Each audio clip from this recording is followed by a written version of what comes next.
Naatera namijate si wajjin jiraachuunis anaatti tole.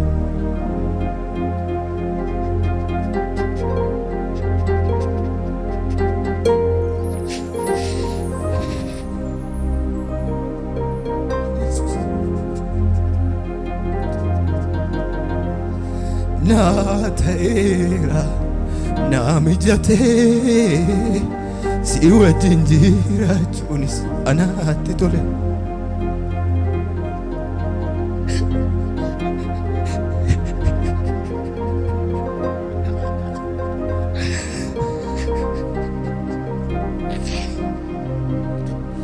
Naatera namijate si wajjin jiraachuunis anaatti tole. Naatera namijate si wajjin jiraachuunis anaatti tole. Naaf ta'eera namijate si wajjin jiraachuunis anaatti tole. Akkam namatti tole Yesuus wajjin jiraachuun. Hallelujah.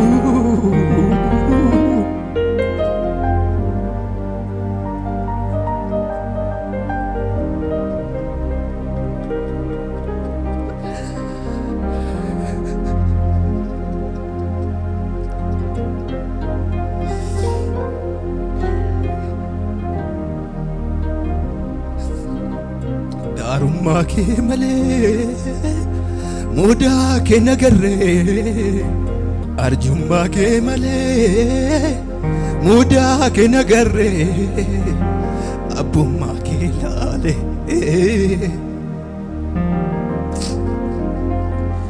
Anaaf maaltu ta'e humna kooti, situ baasee gatii cubbuu kooti. Akkasumaan tola na fayyiste, si jaalladheen sirratti of gadhiise. Anaaf maaltu ta'e humna kooti, situ baasee gatii cubbuu kooti. Akkasumaan tola na fayyiste, si jaalladheen sirratti of gadhiise. Akkarraa mitiin gooftaa koo nan beeka iddootii na baaste. Yesuus